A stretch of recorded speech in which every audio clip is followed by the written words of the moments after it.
श्री सद्गुरुदेव महाराज की, श्री बाबा जी महाराज की, श्री भागवत भगवान की।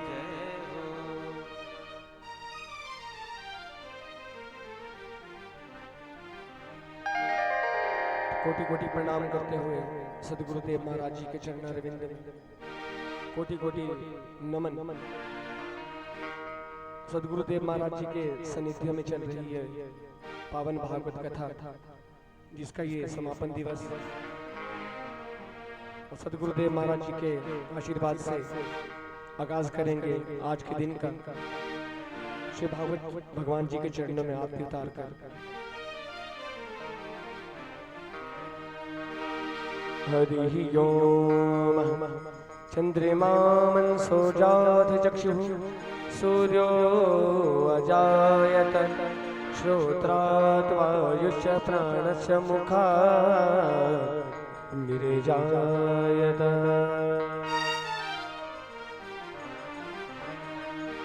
श्री भागवत भगवान की है आरती, पापियों को पाप से है तारती। भागवत भगवान की है आरती, पापियों को पाप से है तारती। श्री भागवत भगवान की है आरती, पापियों को पाप से है तारती। भागवत भगवान की है आरती, पापियों को पाप से है तारती। नारायण नारायण भज नारायण नारायण, नारायण नारायण भज नारायण नारायण, नारायण नारायण भज नारायण नारायण, नारायण भज नारायण नारायण। श्री नारायण नारायण नारायण नारायण, नारायण नारायण श्री नारायण नारायण भज नारायण नारायण, नारायण नारायण, नारायण नारायण भज नारायण नारायण। हे अमर ग्रंथ ये मुक्ति पंथिया, पंचम वेद निराला, नव ज्योत जगाने वाला। हे अमर ग्रंथ ये मुक्ति पंथिया, पंचम वेद निराला, नव ज्योत जगाने वाला। हे अमर ग्रंथ ये मुक्ति पंथिया, पंचम वेद निराला, नव ज्योत जगाने वाला। अमर ग्रंथ ये मुक्ति पंथिया, पंचम वेद निराला, नव ज्योति जगाने वाला। हरि नाम यही हरि धाम यही, हरि नाम यही हरि नाम यही, हरि नाम यही हरि धाम यही, यही हरि धाम यही। हे प्रभु महिमा की आरती, पापियों को पाप से है तारती। श्री भागवत भगवान की है आरती, पापियों को पाप से है तारती। ये मधुर बोल जगबंद गोल, सन्मार्ग बताने वाला, बिगड़ी को बनाने वाला। ये मधुर बोल जगबंद गोल, सन्मार्ग दिखाने वाला, बिगड़ी को बनाने वाला। ये मधुर बोल जगबंद खोल, सन्मार्ग बताने वाला, बिगड़ी को बनाने वाला। ये मधुर बोल जगबंद खोल, सन्मार्ग बताने वाला, बिगड़ी को बनाने वाला। ये सुख करनी ये दुख हरनी, ये सुख करनी ये दुख हरनी, ये प्रभु चरणों की आरती, पापियों को पाप से है तारती। भागवत भगवान की है आरती, पापियों को पाप से है तारती। नारायण नारायण भज नारायण नारायण, नारायण नारायण भज नारायण नारायण। श्री नारायण नारायण भज नारायण नारायण, नारायण भज नारायण नारायण। श्री नारायण नारायण नारायण नारायण, नारायण भज नारायण नारायण। श्री नारायण नारायण भज नारायण नारायण, नारायण नारायण भज नारायण नारायण। श्री नारायण नारायण श्री नारायण नारायण। नारायण नारायण श्री नारायण नारायण। नारायण नारायण श्री नारायण नारायण। बोली श्री भागवत भगवान की, श्री वृंदावन बांके बिहारी लाल की, श्री राधा रानी सरकार की, श्री सद्गुरुदेव महाराज की जय जय श्री राधे, जय जय श्री राधे, जय जय श्री राधे श्याम।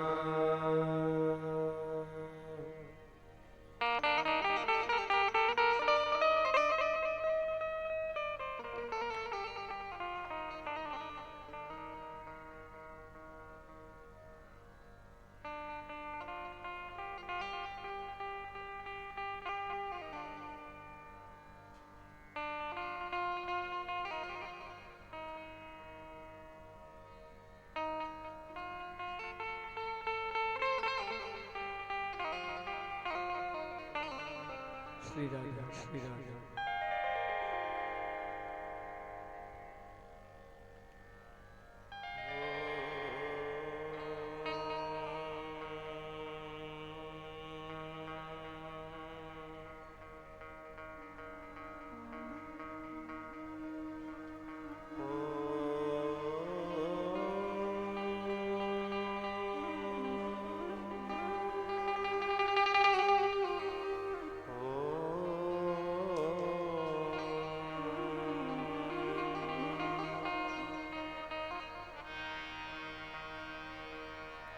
नमोस्तु गुरुवे तस्मै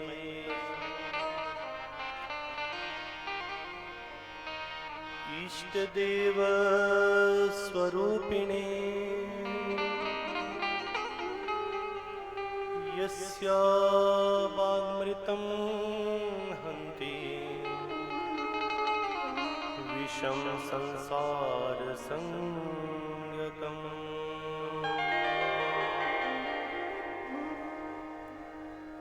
अज्ञानतिमिरान्धस्य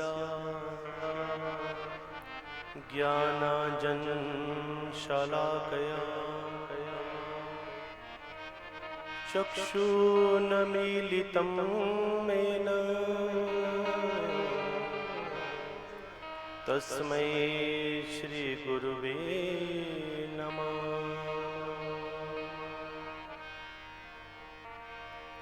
कृष्णाय वासुदेवाय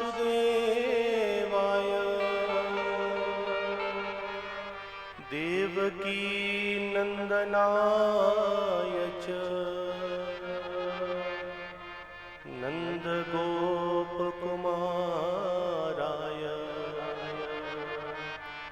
गोविन्दाय नमो नमः। नारायणं नमस्कृत्यं नरं चैव नरोत्तमं उत्तमम् देवीं सरस्वतीं व्यासं ततो जयमुदीरयेत्।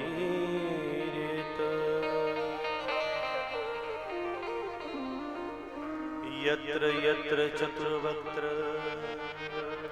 श्रीमद्भागवतं भवेत् गच्छामि तत्र तत्र हम गौरी यथा सुतवत्सला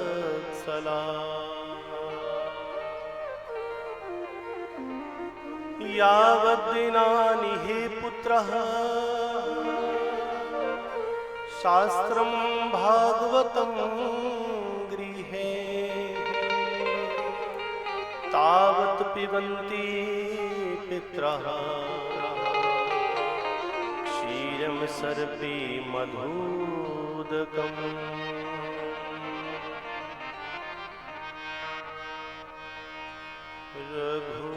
रघुनंदन राघव राम हरे रघुनंदन राघव राम हरे रघुनंदन राघव राम हरे रघुनंदन राघव राम हरे रघुनंदन राघव राम हरे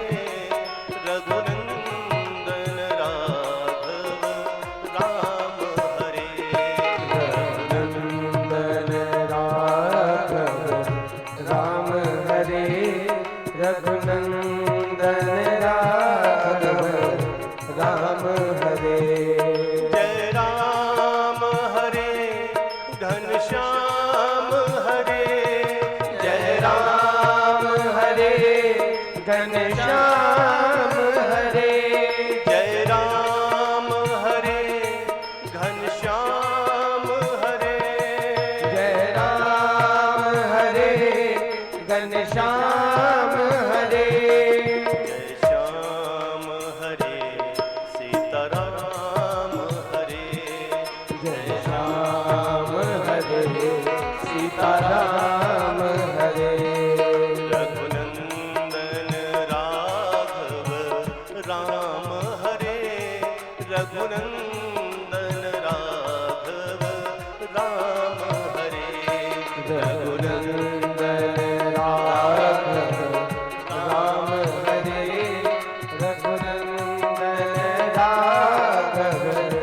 राम हरे रघुनंदन राघव राम हरे रघुनंदन राघव राम हरे रघुनंदन राघव राम हरे रघुनंदन राघव राम हरे जय राम हरे सीताराम हरे जय राम हरे सीताराम हरे जय श्याम हरे राधे श्याम हरे जय राम हरे सीताराम हरे जय श्याम हरे सीताराम हरे जय श्याम हरे सीताराम हरे जय राम हरे राधे श्याम हरे जय राम हरे सीताराम हरे रघुनंदन राघव राम हरे रघुनंदन राघव राम हरे रघुनंदन राघव राम हरे रघुनंदन राघव राम हरे रघुनंदन राघव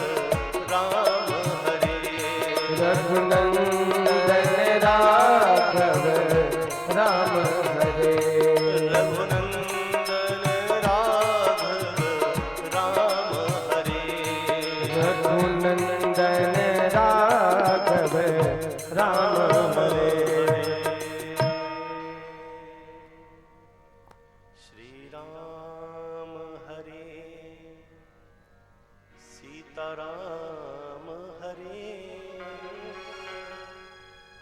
जय श्याम हरे राधे श्याम हरे।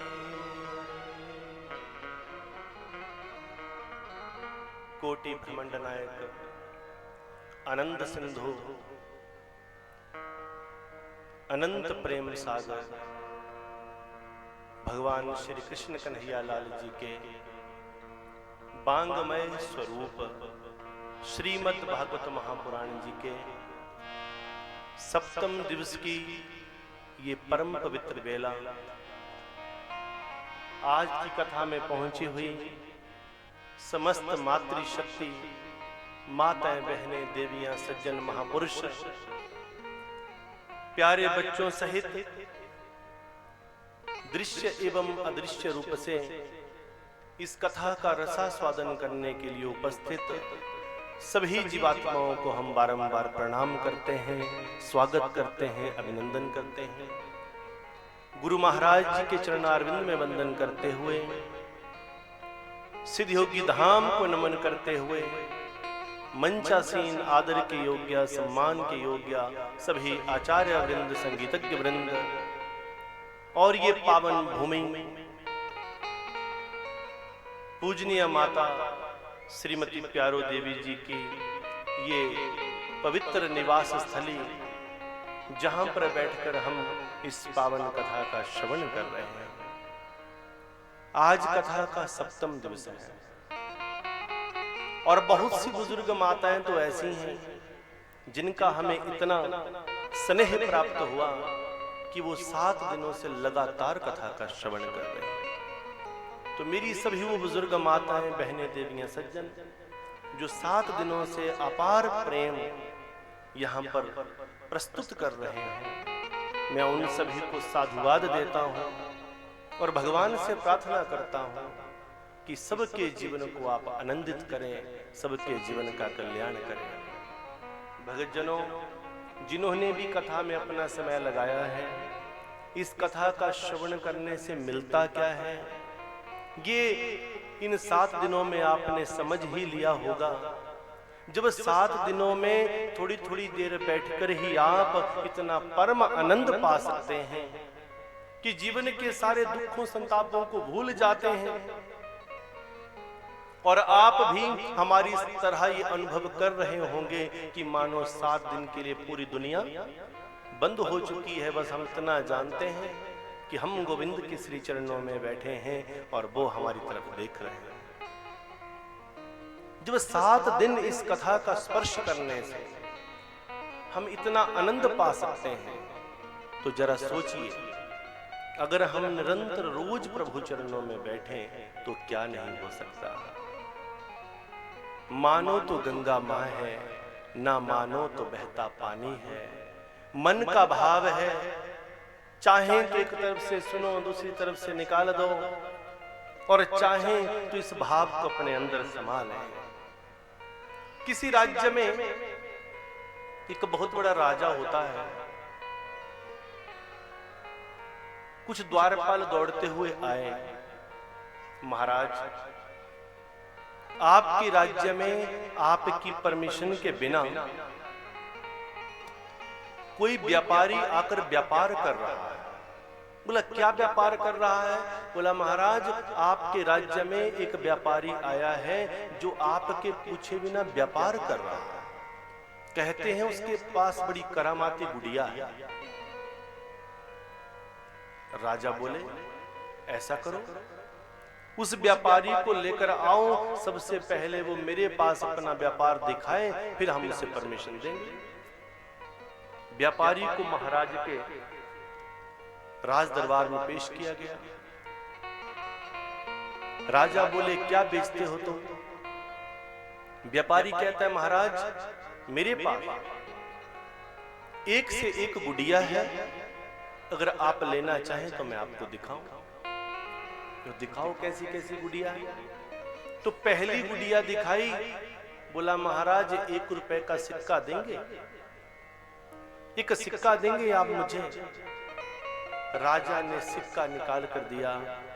व्यापारी ने वो सिक्का उस गुड़िया के एक कान में डाला और दूसरे कान से वो सिक्का निकल गया। बोला बड़ी अच्छी गुड़िया तुमने बनाई। बोला और कैसी गुड़िया है? दूसरी गुड़िया दिखाई। बोला महाराज दूसरी गुड़िया को देखिए, तो दूसरी गुड़िया दिखाई। सिक्का लिया, गुड़िया के कान में, एक कान में सिक्का डाला और वो सिक्का मुख से निकल गया। बोला ये तो और भी करामाती गुड़िया है। बोला और कैसी गुड़िया है तुम्हारे पास? तीसरी गुड़िया उठाई। बोला देखिए महाराज, अब सिक्का कान से डाला और वो सिक्का उस गुड़िया के पेट में चला गया। अब महाराज ठन ठन करते रह गए, पर वो सिक्का बाहर ना निकला। महाराज कौन सी गुड़िया आपको पसंद है? बोला मुझे तीसरे प्रकार की गुड़िया बड़ी पसंद आई। वो महाराज कोई और नहीं है, वो महाराज, वो राजा, वो परमात्मा है। और जो व्यापारी है, जो अलग अलग प्रकार की गुड़िया तैयार कर रहा है, वो व्यापारी हमारे संत महात्मा हैं, जो कथा के श्रवण के द्वारा 3 प्रकार की गुड़िया तैयार करते हैं। पहली गुड़िया वो है जो एक कान से कथा को सुनती है और दूसरे कान से निकाल देती है। वो सिक्का ये सत्संग है, ये अम्र कथा है। एक गुड़िया वो पहला व्यक्ति वो तैयार हुआ, पहला साधक इस कथा में वो होता है जो कथा को एक कान से सुनता है और दूसरे कान से निकाल देता है। दूसरे प्रकार की गुड़िया, दूसरे प्रकार का भगत तैयार हुआ। सत्संग कान से सुना और घर में जाकर मुंह से निकाल दिया। अपने ऊपर उस सत्संग को उतारा नहीं, घर में जाकर सास बहू को सुनाने लगी, बहू सास को सुनाने लगी, पिता पुत्र को कहने लगा, पुत्र भाई को कहने लगा। केवल दूसरों को ही जो कहते हैं वो दूसरे प्रकार की गुड़िया है। सत्संग कान से सुना और मुख से। परंतु उस राजा ने कौन सी गुड़िया पसंद की? तीसरे प्रकार की। भगवान को कौन सी गुड़िया पसंद है? भगवान को कौन सा भक्त पसंद आता है कि सत्संग कान से सुना, अंदर समा गया, कहीं बाहर ना निकला। बोला दूसरों को ज्ञान देने की बजाय पहले अपने अंदर उसे टिकाना चाहिए। जो सत्संग को टिका ना सके वो साधक नहीं है। जो सत्संग को अपने अंदर रोक ना सके वो साधक नहीं है। दूसरों को ज्ञान देने की बजाय व्यक्ति को पहले अपने ऊपर उन चीजों को इंप्लीमेंट करना चाहिए। मान लीजिए हम आपको कह रहे हैं आप रोज 2 घंटा बैठिए, आप 3 घंटा बैठिए, तो क्या हम उस परमात्मा के प्रेम में उतना समय लगा रहे हैं? एक पिता जो स्वयं शराब पीता है वो अपने पुत्र को शराब पीने से रोकने का हक खो देता है। एक पिता जो स्वयं गलत रास्ते पर चलता है वो अपने पुत्र को रोकने का अधिकार खो देता है। इसलिए इस सत्संग को अपने अंदर उतारना है। ये सत्संग जब तक अंदर नहीं उतारा तब तक कुछ नहीं हो सकता। और अंदर कैसे उतरेगा? जब तक इस मन को वश में नहीं किया तब तक कुछ नहीं हो सकता। मन को वश ना किया तो कुछ नहीं। और मन कैसे वश में होगा? मन पंछी जब लागी उड़े उड़े, मन पंछी जब लागी उड़े उड़े, पकड़त पकड़ना जाए, ज्ञानवाज की झपट में जब तक आया नहीं। ये मन जो है एक ऐसा पंछी है, जब ये मन पंछी उड़ने लगता है, मन मतंग जब उड़ने लगता है तो इसे पकड़ने वाला केवल एक ही है, एक ही बाज है, वो है ज्ञान। ज्ञान के द्वारा ही इस मन को बांधा जा सकता है, उसके अलावा और कोई नहीं। पूरी दुनिया कहती है भगवान ने 16,108 विवाह किए, परंतु सत्य तो ये है कि उन 16,108 विवाहों के पीछे कारण क्या था वो किसी को पता नहीं। क्या कारण था? भगवान ने 16,108 विवाह किए, परंतु एक भी विवाह अपनी इच्छा से, अपनी प्रसन्नता से नहीं किया, केवल दूसरे के कल्याण के लिए, धर्म संकट में पड़कर। आपने भगवान के रुक्मिणी विवाह का कल आपने दर्शन किया, कैसे भगवान कृष्ण और देवी रुक्मिणी का विवाह हुआ। जरासंध से अपनी प्रजा को बचाने के लिए समुद्र में टापू के ऊपर द्वारिका नगरी का निर्माण किया गया।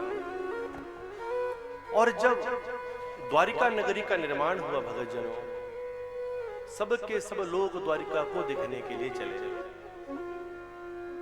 एक सेठ थे, उनका नाम था सत्राजित। तो सत्राजित नाम का सेठ मन में विचार किया कि मैं भी भगवान की द्वारिका को देखकर आऊंगा। तो द्वारिका को देखने के लिए चले, और जब सत्राजित अपने गले में अपनी बड़ी सुंदर एक मणि पहनकर चले, उस मणि का नाम था स्यमंतक मणि। स्यमंतक मणि में एक खूबी थी कि उसमें 100 मण सोने के समान तेज था। 100 मण सोने के समान तेज वाली उस मणि को अपने गले में पहनकर सत्राजित भगवान कृष्ण से मिलने गए। जब प्रभु ने वो मणि देखी तो देखते ही भगवान को पता लग गया कि ये मणि सत्राजित के जीवन में दुखों को लेकर आएगी। भगवान कभी अपनी इच्छा के लिए कुछ नहीं मांगते। परमात्मा के नुमाइंदे संत महात्मा कभी अपने लिए कुछ नहीं मांगते। अगर वो कुछ कहते भी हैं तो उसमें भी सामने वाले का ही भला होता है। भगवान जानते थे ये मणि दुखों को लेकर आएगी। भगवान ने मजाक मजाक में कहा, देखो सेठ साहब, ये मणि आपके किसी काम की नहीं। ऐसी मणि तो हमारे जैसे राजा महाराजाओं के गले में अच्छी लगती है, ये मणि हमें दे दीजिए। अब सत्राजित तो सोचे कि तो मैंने बड़ी आफत मोल ले ली। एक तो इनसे मिलने आया, लोग कह रहे थे ये भगवान है, ये कैसा भगवान जो मणि का ही लोभ कर गया, ये भगवान नहीं हो सकता।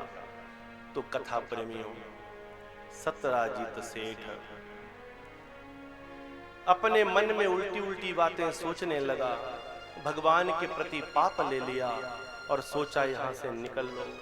जैसे तैसे बातों में बहला फुसलाकर सत्राजित वहां से निकले। भगवान के कहने से वो मणि नहीं दी, और आज कैसी लीला हुई भगतजनों, देखिए कैसा सूत्र हुआ, कैसी लीला हुई। अगले दिन सत्राजित का भाई प्रसेन उसी मणि को गले में पहनकर जंगल में शिकार करने गया।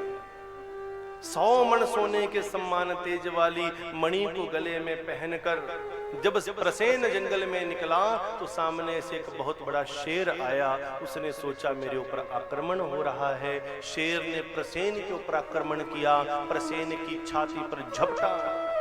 जैसे ही प्रसेन की गर्दन से शेर ने उसे दबोचा तो प्रसेन को मार दिया और वो मणि शेर के पंजे में फंस गई। अगले दिन प्रसेन को ढूंढने के लिए सब निकले।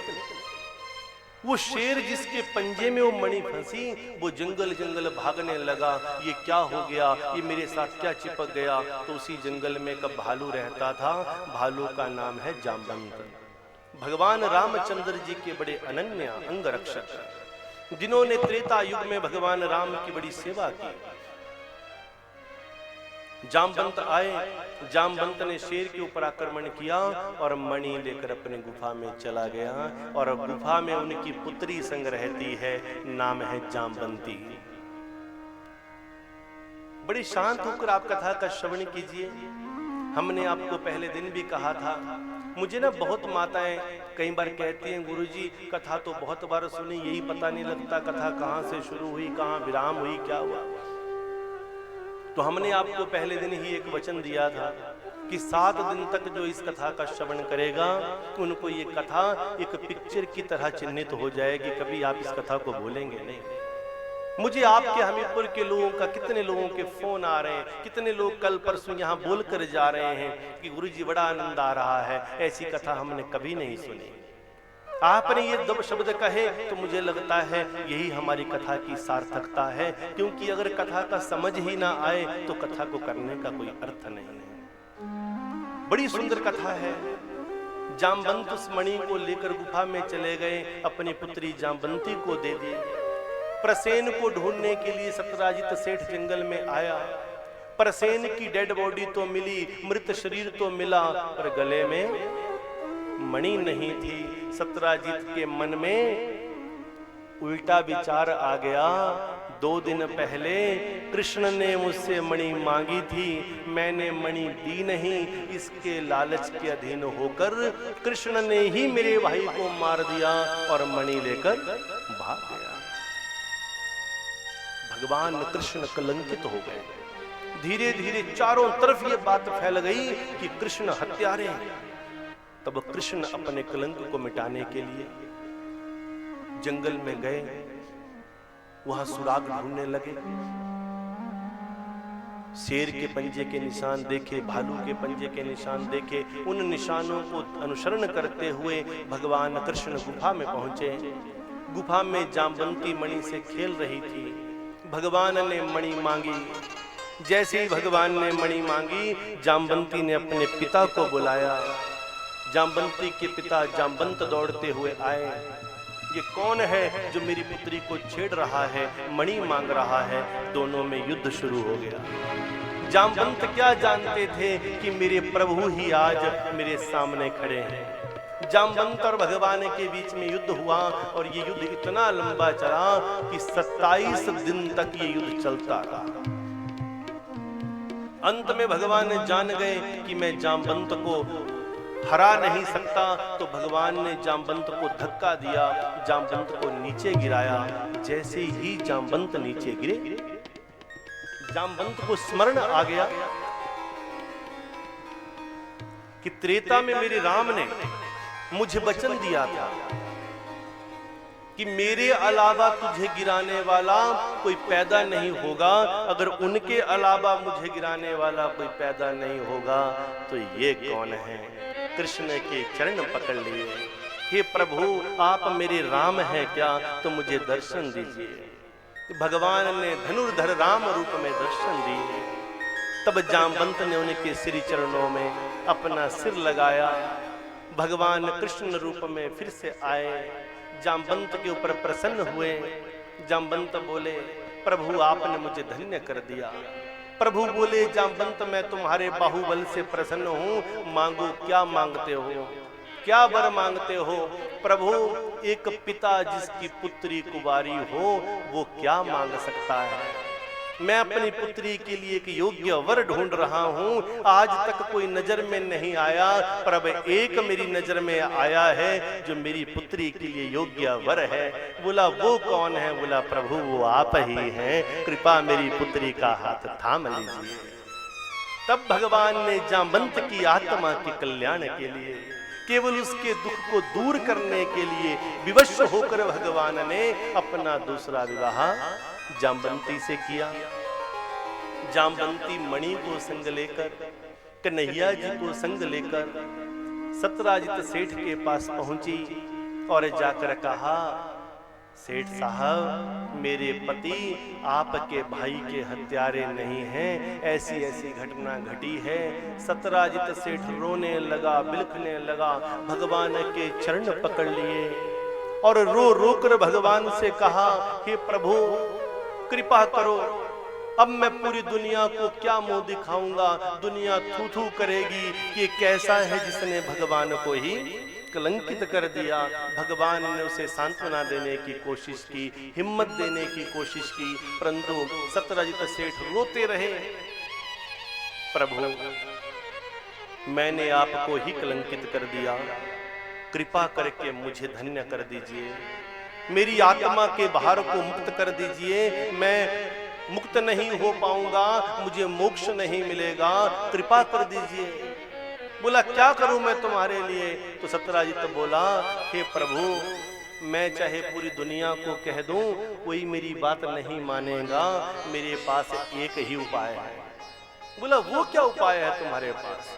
बोला ऐसा करो प्रभु, ऐसा कौन पिता होगा जो अपने भाई के हत्यारे से अपनी पुत्री का विवाह करेगा? तो मैं दुनिया को दिखाना चाहता हूं कि आप हत्यारे नहीं हो, और आपके इस कलंक को मिटाने के लिए प्रभु मैं अपनी पुत्री सत्यभामा का आपके संग विवाह करना चाहता हूं। इस प्रकार भगवान के संग बार बार पुकार लगाकर सत्यराजित ने अपनी पुत्री सत्यभामा का भगवान से विवाह कर दिया। एक समय में सूर्य भगवान की पुत्री कालिंदी यमुना के तट पर घूम रही थी। कृष्ण और अर्जुन वहां घूम रहे थे। भगवान कृष्ण बोले, जाओ अर्जुन पूछो कौन है। अर्जुन बोले, तुम कौन हो? बोली, मुझे वरदान प्राप्त है कि नारायण भगवान मुझे यहाँ मिलेंगे और मेरे पति बनेंगे। इतने लंबे समय से ढूंढ रही हूँ, वो मुझे मिलेंगे। अर्जुन ने कहा, देवी जो तुम्हारे सामने खड़े हैं यही नारायण हैं, पर इनको पूछना मत, ये पहले ही बड़े चक्कर में पड़े हैं। अगर तुम अपना वरदान पूरा करना चाहती हो तो चुपके से जाकर वरमाला पहना दो। कालिंदी ने चुपके से वरमाला ले जाकर भगवान को पहना दी और जबरन उनके संग विवाह कर लिया। इस प्रकार भगवान का कालिंदी से विवाह हुआ। उज्जैनी के राजा बिंद और अनुबिंद की बहन का नाम है मित्रवृंदा, जिसने भगवान को पुकारा कि प्रभु मैं केवल आपके संग विवाह करना चाहती हूँ, किसी और के संग विवाह नहीं करूंगी। इस प्रकार धर्म संकट में पड़कर भगवान ने मित्रवृंदा के संग विवाह किया। छत्तीसगढ़ के राजा नगनजीत की पुत्री का नाम है सत्या। नगनजीत ने शर्त रखी, मैं अपनी पुत्री का विवाह उसी से करूंगा जो 7 बैलों को एक साथ नथनी डालेगा। अब महाराज, एक बैल को तो नथनी डाले ना जाए, 7 बैलों को कौन एक साथ नथनी डाले? कोई ना मिला पूरी दुनिया में। अब नगनजीत रोने लगा, भगवान की भक्ति करने लगा, भगवान को पुकारने लगा, प्रभु कृपा कर दो, प्रभु कृपा कर दो। भगवान प्रकट हुए, बोला, प्रभु मेरी पुत्री तो कुंवारी रह जाएगी, मैं इतना बड़ा राजा हूँ, मुख से कह दिया है, कहे गए शब्द को टाल नहीं सकता, मुझे कोई ऐसा भेज दो जो 7 बैलों को एक साथ नथनी डाल दे। अब ऐसा तो कोई मिलने वाला है नहीं, तो भगवान ने ही 7 रूप बनाए और 7 कृष्ण एक साथ 7 बैलों को नथनी डालते हैं और सत्य को जीत लेते हैं। कैकेयी देश के राजा दुष्ट केतु की पुत्री का नाम है भद्रा, जिसने अपने जीवन में भद्र कार्य किए और अपने भद्र कार्यों से भगवान को प्रसन्न किया। उनकी भक्ति से प्रसन्न होकर ऐसा ही धर्म संकट का बहाना लगा और भगवान का उनके संग विवाह हुआ। लक्ष्मणा भद्र देश के राजा की पुत्री है, जिसे भगवान ने मत्स्य भेदन के द्वारा जीता, क्योंकि उन्होंने शर्त रखी थी जो मत्स्य भेदन के द्वारा मछली की आंख फोड़ेगा उन्हीं से हम विवाह करेंगे। तो कुल मिलाके मेरे बोलने का भाव ये है कि भगवान के जितने विवाह हुए हैं वो केवल और केवल धर्म संकट में पड़कर हुए हैं, मजबूरी में हुए हैं, विवशता से हुए हैं। भगवान ने अपनी प्रसन्नता से कोई भी विवाह नहीं किया है। तो ये भगवान के कितने विवाह हुए? रुक्मणी जी महारानी और 7 पटरानियां हैं। 8 विवाहों का हमने आनंद लिया। कुल मिला 16,108 विवाह कुल मिलाकर हैं। 16,100 विवाह बाकी हैं। अब 16,100 विवाह कैसे हुए? भौमासुर नाम का एक दैत्य था, उसे नरकासुर भी कहा गया है। तो भौमासुर नाम के दैत्य ने एक शर्त रखी थी, एक संकल्प लिया था कि मैं 16,100 राजकन्याओं को किडनैप करूंगा और उनके संग एक साथ विवाह करूंगा। जहां कोई सुंदर कन्या दिखती उसी को अपहरण कर लेता था और जंगल में रखता था और जंगल में नंग धड़ंग अवस्था में रखता था ताकि वो भाग ना जाए। पर नियम का इतना पक्का था कि कभी नजर उठाकर भी उनकी तरफ देखता नहीं था। नजर उठाकर भी देखता नहीं था, उनको छूना तो दूर की बात, कभी उनकी तरफ देखा तक नहीं। क्योंकि नियम क्या रखा था कि जब 16,100 पूरी मैं अपहरण करके इकट्ठी कर दूंगा तब एक साथ विवाह करूंगा और उनका भोग करूंगा। आज 16,100वीं राजकन्या जो आखिरी राजकन्या है, आज उसे भी अपहरण करके लाया और कह दिया सबके सब तैयार हो जाओ, हम तुम्हारा भोग करेंगे, हम तुमसे विवाह करेंगे। जब उनको विवाह के लिए तैयार करने लगा तो उस समय उन 16,100 राजकन्याओं ने भगवान को पुकारा, परमात्मा को पुकारा, प्रभु कृपा कीजिए, हमारे दुख को दूर कीजिए, ये दैत्य हमारे संग विवाह करेगा, हम इसकी नहीं होना चाहती, ऐसे दैत्य के साथ विवाह करके हमारी जिंदगी बर्बाद हो जाएगी। तो आज एक साथ मिलकर 16,100 राजकन्याओं ने भगवान को पुकारा, प्रभु को पुकारा, हे प्रभु कृपा कीजिए, कृपा कीजिए, कृपा कीजिए। अपनी शरण में लीजिए हमको भी श्याम प्यारे, अपनी शरण में लीजिए हमको भी श्याम प्यारे, अपनी शरण में लीजिए हमको भी श्याम प्यारे, अपनी शरण में लीजिए हमको भी श्याम प्यारे।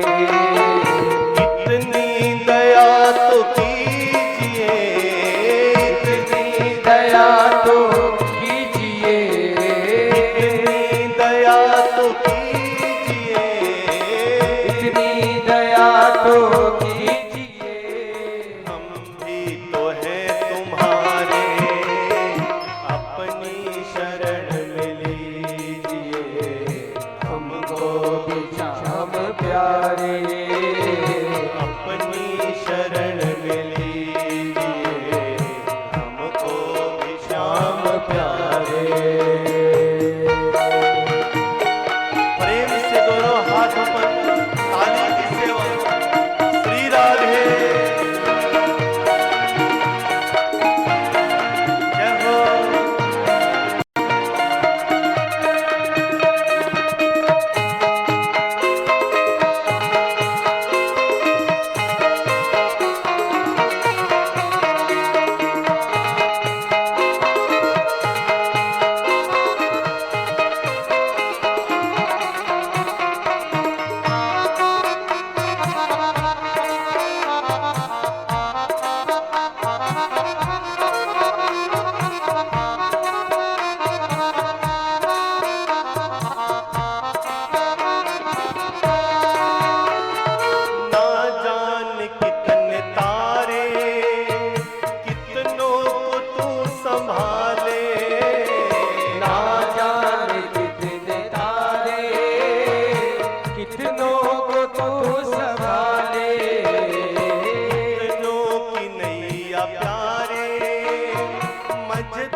श्याम प्यारे, अपनी शरण में लीजिए हमको भी श्याम प्यारे। जय हो।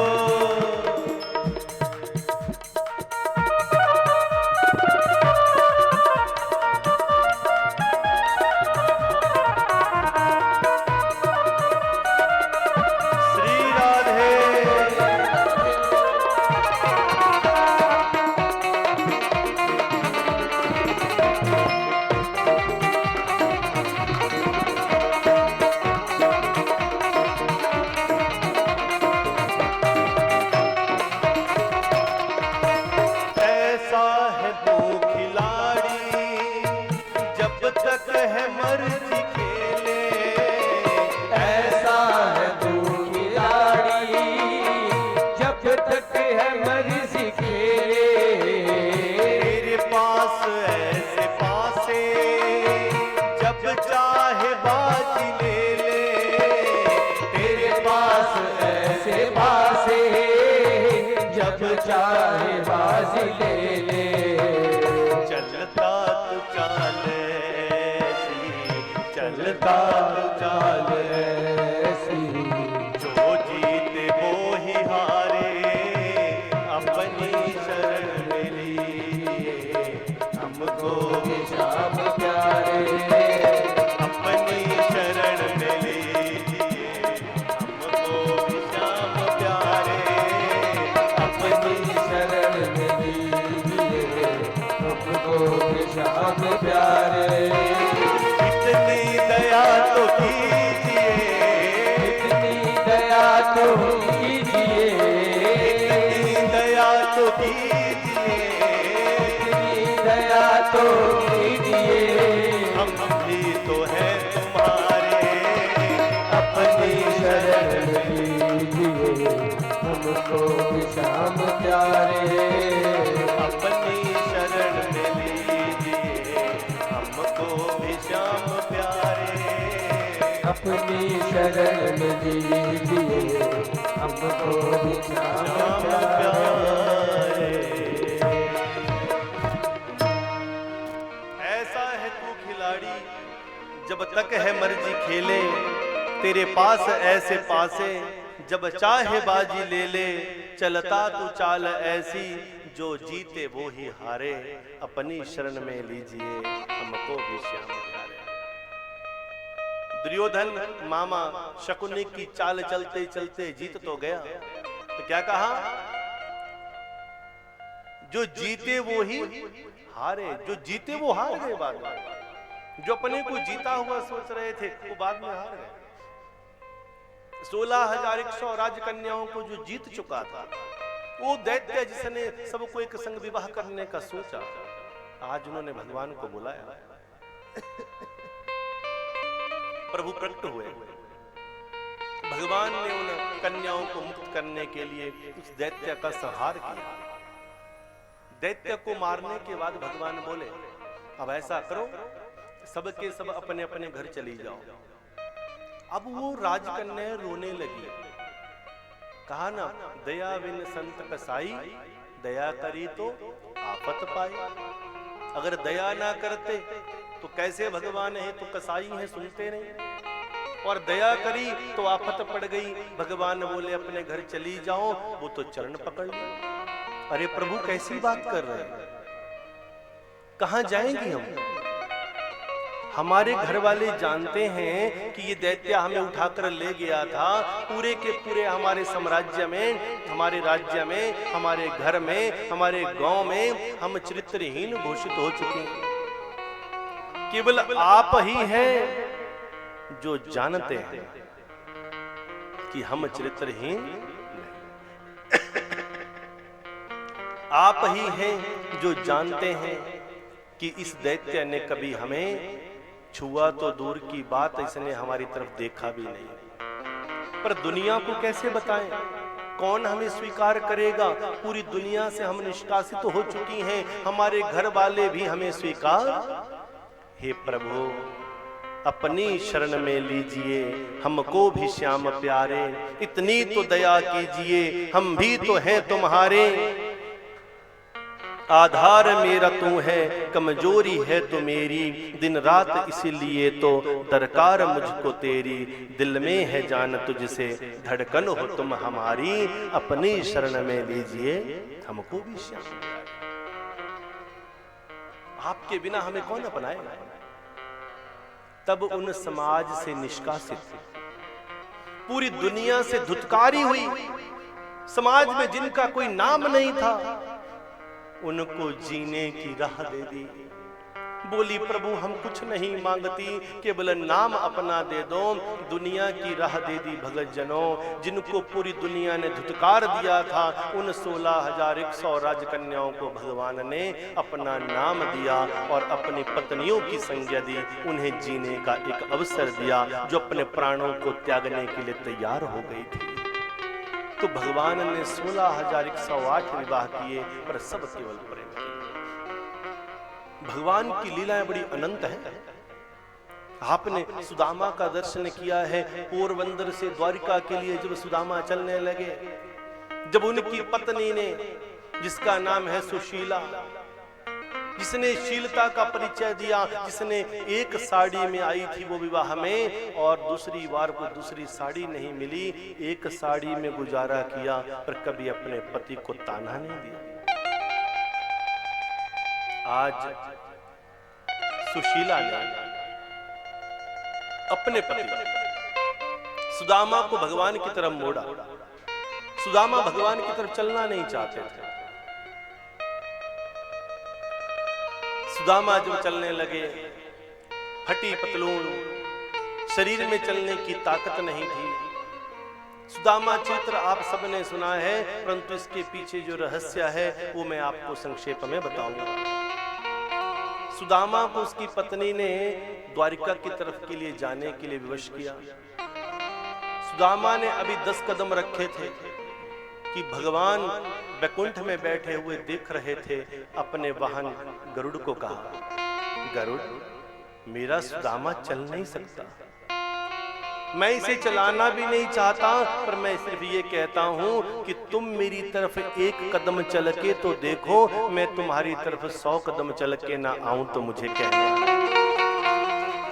मेरे नाम पे तू 1 रुपए खर्च करके तो देख, तेरे घर में कुबेर के खजाने ना खोल दूं तो कहना। तू मेरी राह पर 1 फूल बिछा कर तो देख, तेरी जिंदगी को फूलों के ढेर न लगा दूं तो कहना। सुदामा ने केवल 10 कदम रखे। भगवान ने कहा गरुड़ को, जाओ सुदामा को पोरबंदर से उठाओ और द्वारिका में लाकर रख दो। सुदामा को गरुड़ जी ने उठाया, द्वारिका के पास लाकर रखा। सुदामा को कुछ पता ना चला।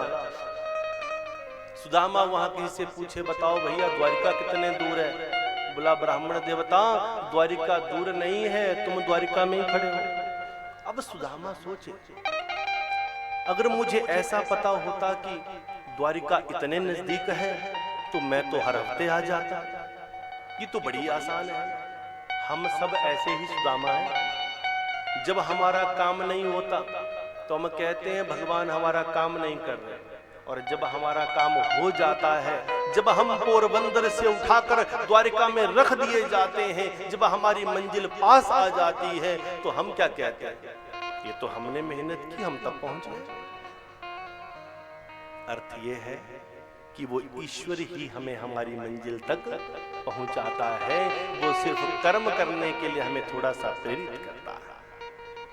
भगवान उसकी मदद करते हैं जो अपनी मदद स्वयं करते हैं। जो 1 कदम भी नहीं चलता, भगवान उसकी मदद नहीं करते। भगवान कहते हैं 1 कदम तू चलना, 99 कदम मैं तेरी तरफ चलूंगा और तेरी मंजिल तुझे दे दूंगा। सुदामा को भगवान ने रुकने के लिए नहीं बोला।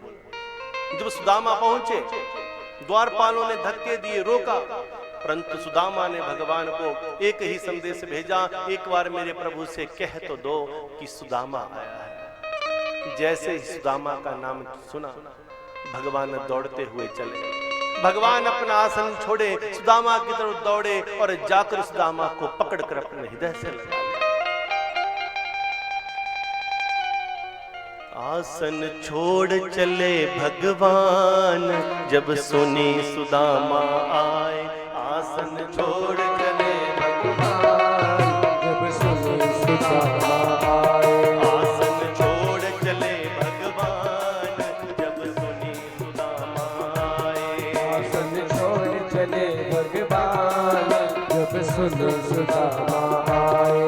जब सुनी सुदामा आए, जब सुनी सुदामा आए। जब सुनी सुदामा आए, जब सुनी सुदामा आए। जब सुनी सुदामा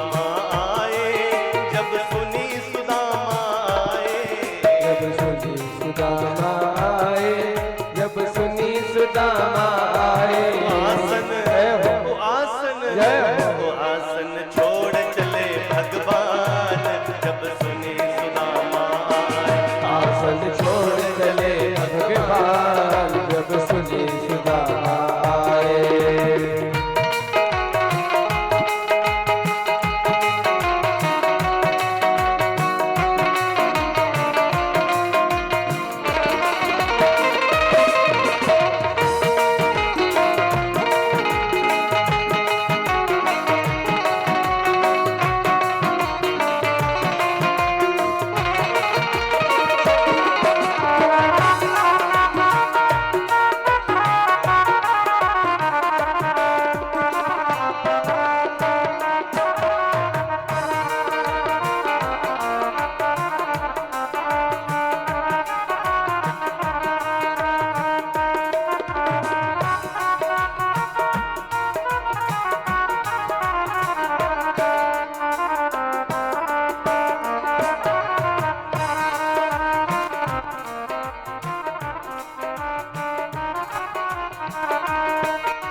जब दौड़े कृष्ण मुरारी।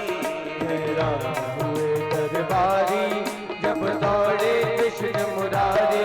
हैरान हुए दरबारी जब दौड़े कृष्ण मुरारी।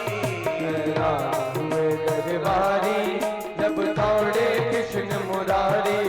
भगवान भुजा रहता जब सुने सुदामा आए।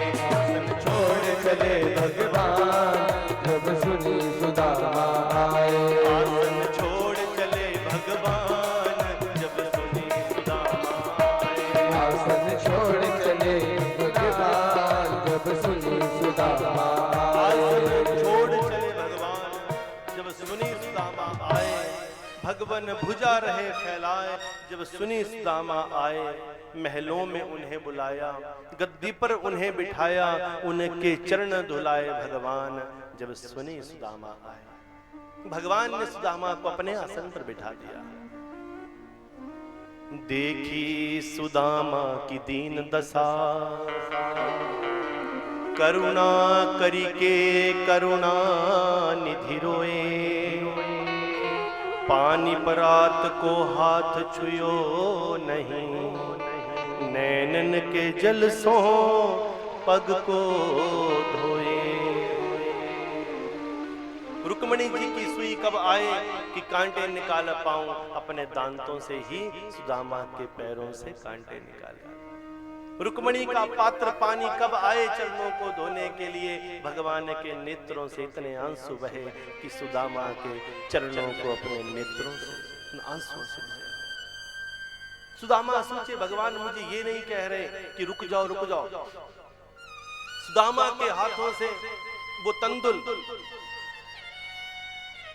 स्वयं जहार किम इदम मिति पृथुक तंडुलान समरतः पाद कमलम आत्मानम अपि यच्छति किम नो अर्थ कामान। उन तंडुल को, उन चावल को, उन कच्चे चावल को भगवान ने चबाया, खुद भी भोग लगाया, अपनी प्रजा को भी बांटा। भगवान ने सुदामा को सब कुछ दे दिया, पर सुदामा को पता नहीं था कि मुझे दे दिया। उसी प्रकार जैसे हम सबको भगवान सब कुछ देते हैं, पर हमें नहीं पता कि हमें दे दिया है। सुदामा को सब कुछ देते भगवान। सुदामा को एक रात्रि रुकने के लिए भी नहीं बोले। सुदामा सोचे मुझे बोला नहीं। बोला क्यों नहीं? क्योंकि सुदामा की पत्नी ने, सुशीला ने, कन्हैया की भाभी ने ये संकल्प लिया था कि हे प्रभु, जब तक मेरे पति सही सलामत घर ना पहुंच जाएं, तब तक मैं अन्न तो क्या जल भी ग्रहण। निर्जला व्रत कर दिया था सुशीला ने। तो इसलिए भगवान सुदामा को रुकने को नहीं बोले, सुदामा को सब कुछ दे दिया। सुदामा जब पहुंचे तो एक बहुत विशाल विशाल नगरी और बड़ा सुंदर आलीशान हवेली महल में उनकी पत्नी बैठी हुई।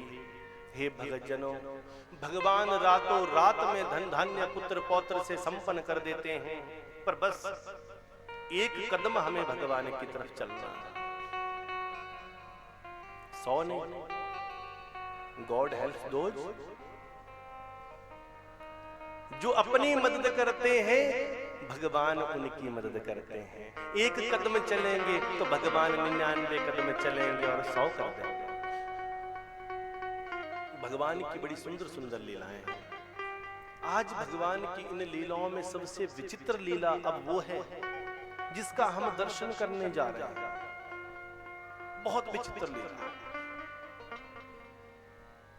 भगवान की दूसरी पत्नी है जामवंती, और जामवंती के माध्यम से एक पुत्र हुआ, नाम है सांब। सांब नाम के पुत्र ने सुना कि भगवान कृष्ण के गुरु दुर्वासा ऋषि जी पिंडारक तपोभूमि में आए हैं। कहा है विनाश काले, और साथ में कहा है कि दीपक के तले में अंधेरा होता है। आप कहीं भी देख लेना, जो जितना किसी के पास होगा वो उतना ही दूर रह जाएगा। जो बिल्कुल दरिया के किनारे होगा वो प्यासा रहेगा, उसे आनंद नहीं आएगा। तीर्थ के पास रहेगा वो डुबकी नहीं लगाएगा। संत महात्माओं के जितने कोई करीबी होगा उसे लाभ नहीं मिलेगा।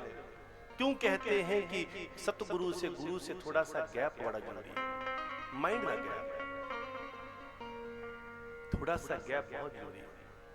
ज्यादा निकटता हानिकारक होती है, थोड़ा सा गैप बहुत जरूरी है। भगवान कृष्ण के गुरु दुर्वासा ऋषि आए। कृष्ण के पुत्र के मन में ऐसा आ गया था कि मेरे पिता तो भगवान हैं, देखा जाए कैसा गुरु है। अपने पेट के ऊपर लोहे का एक पैंदा बांध लिया, एक तसला बांध दिया, महिलाओं की तरह कपड़े पहन लिए, और उन कपड़ों को पहनकर अपने मित्रों को भी अपनी सखियां दिखाकर, महिलाओं के कपड़े पहनकर गुरुदेव के पास गए। गुरुजी देखो इस स्त्री के गर्भ से क्या जन्म लेगा। सोचिए मेरी माता भाई, जरा सोचो, कितनी हैरानी की बात है कि भगवान के पुत्र होकर संतों का अपमान कर रहे हैं। राम रूप में आए चाहे कृष्ण रूप में आए, भगवान जिस भी रूप में आए, उन्होंने पूरी जिंदगी संतों के चरणों को धोया, गुरुओं के चरणों को धोया। इसलिए तो कहा है तीर्थ नहाए एक फल, संत मिले फलचारी। तीर्थ नहाए एक फल, संत मिले फलचारी। सतगुरु मिले अनेक फल, कहे कबीर बिचारी। अगर सतगुरु मिल जाए, सच्चा गुरु मिल जाए, तो इतने फल मिल जाते हैं जो सोचा नहीं है। संत मिलना आसान है, परमात्मा मिलना आसान है, देवी देवता मिलना आसान है, तीर्थों की यात्रा आसान है, पर सच्चा गुरु मिलता नहीं। और जिस दिन तुम्हारी आत्मा से आवाज आ गई कि मैंने इस गुरु की शरण में जाना है, तो समझ लो कि उसी दिन तुम्हारी किस्मत का प्राकट्य हुआ है। सतगुरु की गुरुदेव कुछ ना बोले, कृष्ण पुत्र फिर से महिला बनकर गए। गुरुजी देखो ना मेरे गर्भ से क्या जन्म लेगा। गुरुजी गुस्सा हुए, बोला सुन कृष्ण पुत्र सांब, अगर सुनना चाहता है तो सुन, तेरे गर्भ से तुम समस्त यदुवंशियों का विनाश जन्म लेगा।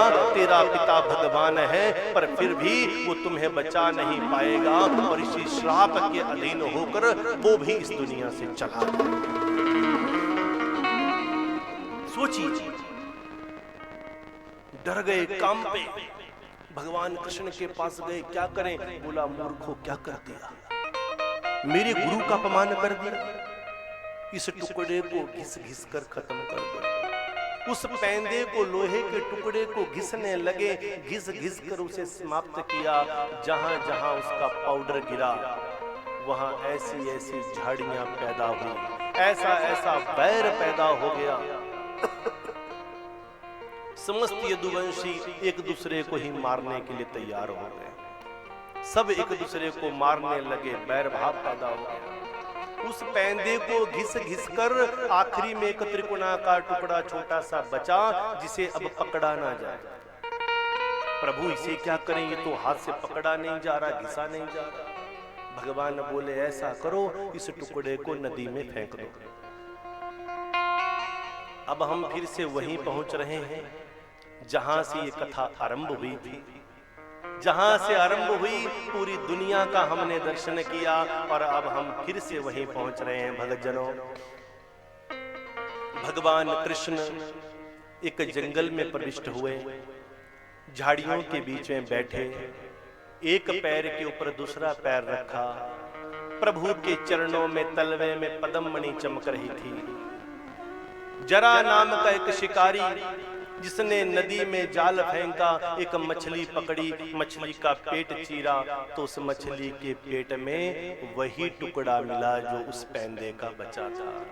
उसने वो टुकड़ा निगल लिया था। जरा शिकारी ने उसी टुकड़े को बाण का अग्रभाग बनाया, बाण के ऊपर लगाया और उसी बाण को हाथ में लेकर जरा नाम का शिकारी जंगल में पहुंचा। झाड़ियों में देखा तो झाड़ियों में भगवान कृष्ण विराजमान, उनके एक पैर के ऊपर दूसरा पैर, पद्म मणि चमक रही। झाड़ियों में शिकारी को ऐसा लगा ये किसी हिरण की आंख है जो चमक रही है, हिरण यहाँ विश्राम कर रहा है। जरा शिकारी ने बाण को प्रतंचा के ऊपर चढ़ाया, उस चमकती हुई आंख को निशाना बनाया और जैसे ही शिकारी ने बाण खींचकर छोड़ा, ऊंचे स्वर में कहा जय श्री राम, जय श्री राम। जैसे ही बाण छोड़ा, वो बाण भगवान के श्री चरणों में भेदन कर गया। भगवान चीखे, कराहे, तड़पे और भगवान ने कांपते कांपते कहा जय श्री राम। शिकारी दौड़ता हुआ गया, ये तो किसी पुरुष के रोने की आवाज है। पैर पकड़ लिए, प्रभु इतना बड़ा पाप मुझसे कैसे हो गया? भगवान बोले तुमने पाप नहीं किया, पाप तो मैंने किया था, जिसका मैं प्रायश्चित कर रहा हूं। त्रेता में मैं राम बनकर आया था, तुम बाली बनकर आए थे। उस समय मैंने तुम्हें वृक्ष पीछे से छुपकर बाण मारा था। आज तुमने मुझे वृक्ष पीछे छुपकर बाण मार दिया, मेरा और तुम्हारा हिसाब पूर्ण हो गया। हे प्रभु, आप भी कर्मों का लेखा जोखा देते? बोला हे जरा, मैं जितनी आसानी से कर्मों का लेखा जोखा लेता हूं, उतनी ही आसानी से और कठिनता से भी मैं कर्मों का लेखा जोखा देता भी हूं। कर्मों की गति टारे ना टले। धर्म हेतु अब तरहो साईं, धर्म हेतु अब तरहो गोसाई, धर्म हेतु अब तरहो गोसाई, धर्म हेतु अब तरहो गोसाई।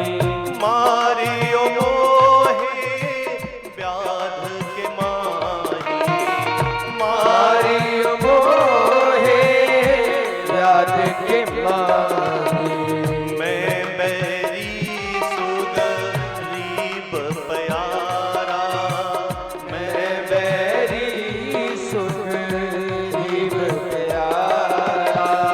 ये कैसा प्रभु न्याय तुम्हारा, ये कैसा प्रभु न्याय तुम्हारा, ये कैसा प्रभु न्याय तुम्हारा। धर्म हेतु अब तरहो गोसाई, मारियो मोहे व्याध के माही। धर्म की रक्षा के लिए मैं आए हो और मुझे शिकारी की तरह मार दिया। आज हे जरा, मैंने अपने कर्मों का लेखा जोखा दे दिया। इसी बाण का बहाना लगाकर भगवान निज धाम वापिस चल पड़े। उद्धव ने कहा प्रभु, आपके जाने के बाद हमारा कौन होगा? भगवान बोले मैं अपने जाने से पहले ही अपनी सारी शक्तियों को स्थापित करता हूँ। एक रूप में भगवान निज धाम चल पड़े और एक रूप में भगवान उद्धव की नजरों के सामने सामने भागवत जी का रूप हो गए। बोलिए भागवत भगवान की जय हो। और कह दिया कि मेरे जाने के बाद द्वापर का विश्राम होगा, कलयुग का आगमन होगा। कलयुग में मुझे मूर्त रूप में बुलाएंगे तो हो सकता है मैं आऊं या ना आऊं, पर भागवत रूप में मुझे जो बुलाएंगे उनको मैं मिलूंगा ही। इसलिए कहा यत्र यत्र चतुर्वक्त्र श्रीमद्भागवतम भवेत गच्छामि तत्र तत्र हम गौर यथा सुतवत्सला। जैसे एक गौ अपने बछड़े के पीछे दौड़ती है, उसी प्रकार मैं वहां वहां दौड़ा जाता हूं जहां मेरे भागवत का स्थापन होता है, मेरे भागवत का गायन होता है। इसलिए आप सभी महान पुण्य आत्माएं हैं जिन्होंने इस कथा का श्रवण किया है। इस कथा को पूर्ण भाव से राजा परीक्षित ने सुना, स्वामी सुखदेव जी ने सुनाया। अब आखिरी में केवल एक प्रश्न जो मैं कह रहा था कि ये कथा गुरु की कृपा से ही ये कथाएं चलती हैं, संतों की कृपा से ही भगवान आते हैं, गुरु के बिना कुछ नहीं हो सकता। मैंने अभी भी कहा भगवान मिलना आसान, देवी देवता मिलना आसान, संतों का मिलना आसान, पर सच्चा गुरु मिलता नहीं। आखिर भगवान को पैर के तलवे में ये बाण क्यों लगा? एक बार भगवान कृष्ण के गुरु दुर्वासा जी भगवान से मिलने आए।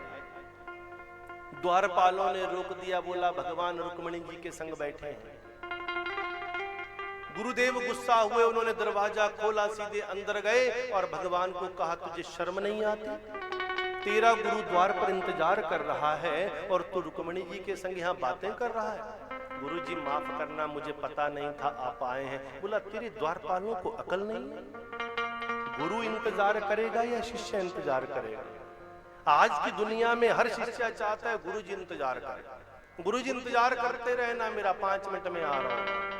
जबकि होना क्या चाहिए? इंतजार करने का कर्तव्य किसका है? शिष्य। कृष्ण भगवान बोले मुझे माफ कर दो। गुरुदेव बोले मैं तुझे माफ नहीं करूंगा, सुन मैं तुझे दंड दूंगा। भगवान बोले गुरुदेव आपका दंड मैं स्वीकार करता हूं, बताओ क्या दंड है? बोला ऐसा करो, आग की तरह खौलती हुई खीर लेकर आओ। भगवान ने आग की तरह खौलती हुई खीर लेकर आए। बोला अब ऐसा करो, तेरा दंड ये है कृष्ण, मैं तेरे पूरे शरीर को जलता हुआ देखना चाहता हूँ। इस आग की तरह खौलती खीर को अपने पूरे शरीर पर मलो, मैं तेरे शरीर को जलता हुआ देखना चाहता हूँ। भगवान कृष्ण ने प्रणाम किया, आज्ञा का पालन किया, खौलती हुई खीर अपने पूरे शरीर पर मलने लगे। जहां जहां भगवान कृष्ण इस खीर को मलते हैं वहां वहां पूरे शरीर पर छाले पड़ गए, घाव पड़ गए, पूरा शरीर जल गया। पूरे लोग देख रहे थे, प्रजा देख रही थी, कैसा गुरु है अपने शिष्य को जला रहा है। भगवान कृष्ण समझ गए गुरु की हर बात में राज है। पूरे शरीर पर जलती हुई वो खीर लगाई, पूरा शरीर जल गया। जब भगवान पूरे शरीर पर खीर मलते मलते अपने पैरों के पास पहुंचे तो पैरों के ऊपर के हिस्से में भी खीर लगा दी, पर जब नीचे लगाने लगे तो मन में ख्याल आया मैं अपने गुरु के प्रसाद को अपने पांव के नीचे कैसे लगा दूं? सब जगह लगा दूंगा पर पांव के नीचे नहीं लगाऊंगा। कृष्ण भगवान ने पांव के तले में वो खीर नहीं लगाई। जहां जहां वो खीर लगी पूरा शरीर जो जला वो वज्र की भांति मजबूत हो गया। केवल नाजुक कुछ रह गया तो क्या, पांवों का तलवा रह गया। आज गुरु की आज्ञा का पालन किया होता तो शायद कोई बाण ऐसा ना होता जो कृष्ण को छू पाता। भगवान होकर भी एक बाण का बहाना लगाकर संसार से जाना पड़ा। जब बाण लगा तो शिकारी ने देखा, विधाता की लेखनी ने पढ़ लिया कि पूरा शरीर वज्र हो चुका है, मैं बाण चलाऊं तो कहां चलाऊं? तो बाण कहां चला? पांव के तलवे में बाण लगा। अर्थ ये है भगत जनों कि गुरु की कृपा के बिना इस दुनिया में कुछ नहीं हो सकता।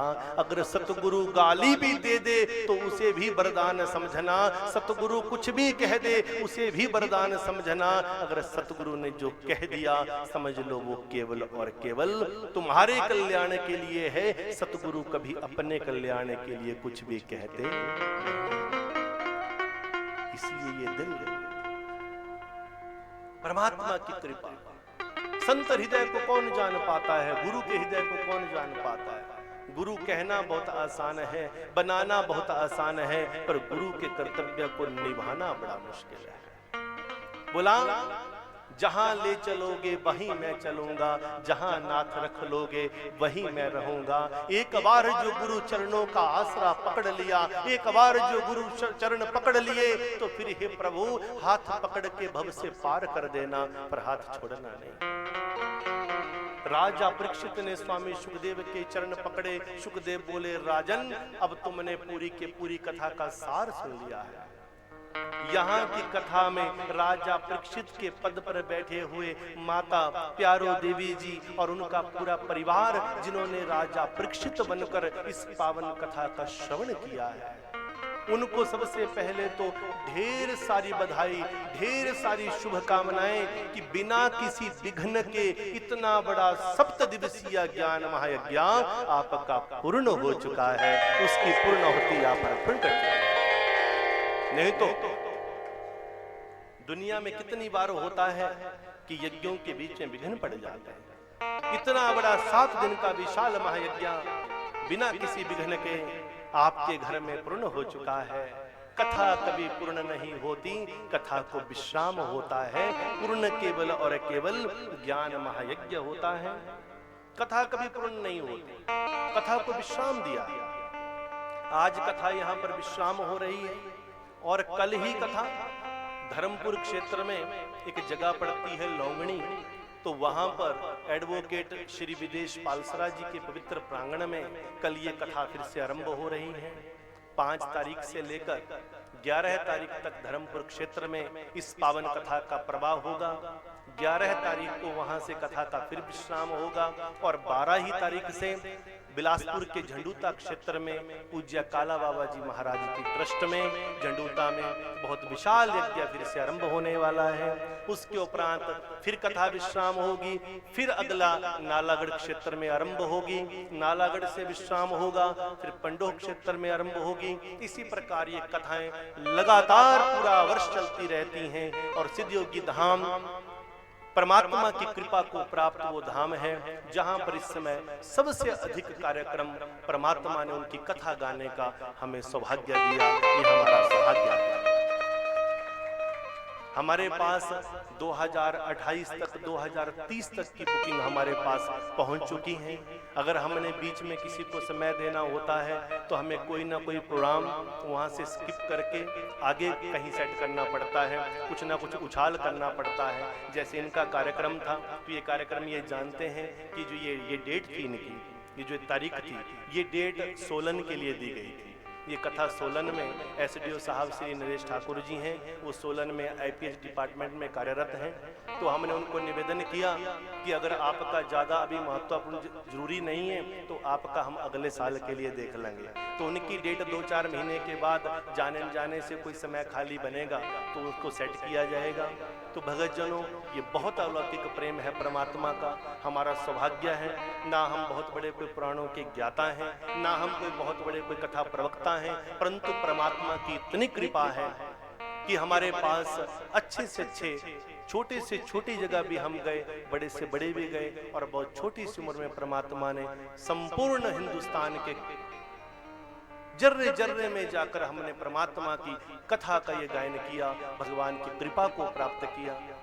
प्रोफेशनली मैं डॉक्टर हूँ, परंतु परमात्मा की कृपा देखें, डॉक्टर हम बाद में बने और परमात्मा की ये साथ संगत का प्यार हमें पहले प्राप्त हुआ है।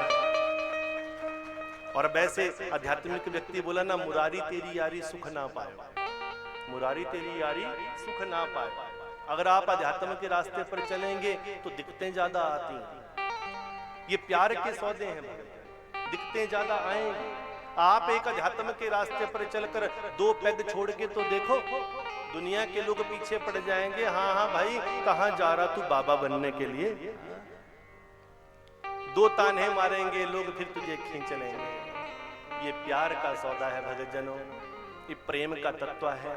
और यहाँ पर जो कार्यक्रम हुआ है, इसमें हमारी पूजनीय माता के प्रांगण में जो एक कार्यक्रम हुआ है और आप सभी महानुभावों का जो दर्शन हमें प्राप्त हुआ, इसमें सबसे मुख्य जो श्रेय है वो श्रद्धेय देवी प्रेमलता जी को है, जिनके माध्यम से ये पावन कथा यहाँ पर रसास्वादन हुआ, इसका गायन हुआ। जाने अनजाने से मेरे से कोई भूल चूक हुई हो तो माफी चाहता हूँ, क्योंकि कथा को समझाने के लिए कई बार कड़वे शब्दों का प्रयोग करना पड़ता है। अब कथा का सार हो चुका है। राजा परीक्षित स्वामी सुखदेव जी से पूछे, गुरुदेव अब क्या करें? श्राप हुआ है 7वें दिन मारा जाएगा। स्वामी सुखदेव बोले, प्रभु का भजन करो। राजा परीक्षित राज सिंहासन पर बैठे। जब तक्षक उन्हें काटने आया तो तक्षक ने जब राजा परीक्षित के मस्तक पर दंश करना चाहा तो क्या देखा? परीक्षित तो वहां है ही नहीं। हरि का सेवक हरि जेहा, भेद ना जानहि मानस देहा। जो साधु संतों की संगत करता है वो साधु बन जाता है, पर जो भागवत की संगत करता है वो भगवान का रूप हो जाता है। राजा परीक्षित के शरीर में श्री हरि दिखने लगे। तक्षक उनके चरणों में प्रणाम करने लगा। तक्षक ने जब चरणों में प्रणाम किया,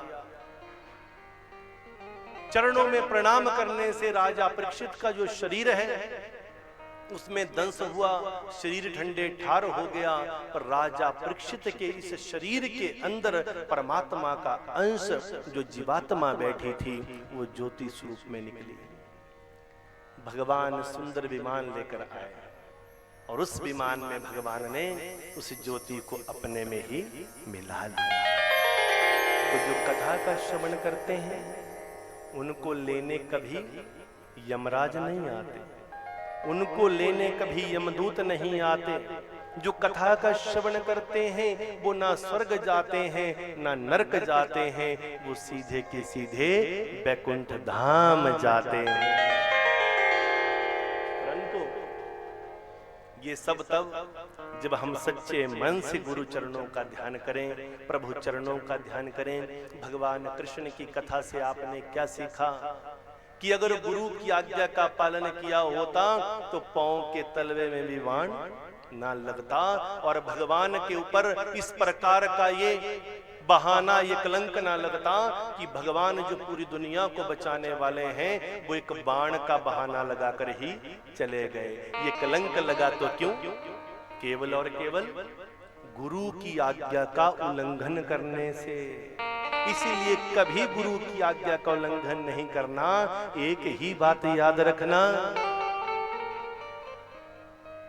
गुरु बचनों को रखना संभाल के। एक वचन में गहरा राज है, जिसने जानी है महिमा गुरु की, उसका डूबा कभी न जहाज है। क्या कहा? वचनों को रखना संभाल कर। अगर वचन याद रख लिया तो सब कुछ याद रखना। सतगुरु कहते बोलो मत, शब्द को पकड़ो। 3 प्रकार की गुड़िया बताई ना। भगवान ने कौन सी गुड़िया पसंद की? जो सुने और उसे पकड़ ले। गुरुदेव कहते हैं बोलो मत, शब्द को पकड़ो। सिद्ध योगी धाम ऑफिशियल यूट्यूब चैनल के माध्यम से, ऑफिशियल फेसबुक पेज के माध्यम से इस कथा का लाइव प्रसारण देख रही सभी महानुभाव पुण्य कृष्ण प्रेमी आत्माओं को भी हम बारंबार प्रणाम करते हैं। और भगतजनों, जितनी भी साध संगत यहाँ पर बैठी है, तो आप सभी सिद्ध योगी धाम यूट्यूब चैनल को सब्सक्राइब कर सकते हैं, फेसबुक पेज को लाइक शेयर फॉलो कर सकते हैं। अपना प्रेम हमें जरूर प्रदान करें। अगर आपको लगता है कि हम आपके प्रेम के पात्र बन सकते हैं तो आपके हृदय के प्रेम का कुछ अंश हमें प्राप्त हो, आप सिद्धयोगी धाम इस चैनल या फेसबुक पेज के माध्यम से सिद्धयोगी धाम से जुड़ सकते हैं। मिलने का समय हर शनिवार को, किसी भी शनिवार को सायं 6 बजे सिद्धयोगी धाम में आप पहुंच सकते हैं। सिद्धयोगी धाम हमीरपुर से ज़्यादा दूर नहीं है। हमीरपुर से भोटा, भोटा से लदरौर और लदरौर से राइट लेकर केवल 10 किलोमीटर की दूरी पर है। लदरौर से मात्र 10 किलोमीटर की दूरी पर सिद्धयोगी धाम है। आप आ सकते हैं किसी भी शनिवार को। अगर आप अपने जीवन की किसी भी समस्या को पर्सनली शेयर करना चाहते हैं, बात करना चाहते हैं, नंबर्स लिखे गए हैं 9816034521। इस नंबर के ऊपर 5 से 7 बजे के बीच में सायंकाल में डायरेक्ट आप हमारे से बात कर सकते हैं। अगर आपका फोन नहीं उठता है तो इसी नंबर पर व्हाट्सएप के माध्यम से आप अपनी समस्या भेज सकते हैं। उस संदेश को पढ़ने के बाद हम आपको उसका जवाब निश्चित रूप से देंगे। तो आप सभी भक्तजन सिद्धयोगी धाम के इस प्रेम प्रवाहन में बारंबार हार्दिक स्वागत और अभिनंदन के साथ आमंत्रित हैं। किसी भी शनिवार को आप आ सकते हैं और अपनी समस्याओं के लिए मिल सकते हैं। सिद्धयोगी धाम रजिस्टर्ड हॉस्पिटल भी है, जहां पर हम हर प्रकार के शारीरिक और मानसिक रोगों का इलाज करते हैं। परमपिता परमात्मा की कृपा और सिद्धयोगी गुरु महाराज जी के विशेष आशीर्वाद से हर प्रकार की समस्या का वहां निराकरण होता है। आप जब आना चाहें तो आ सकते हैं। तो 2 शब्द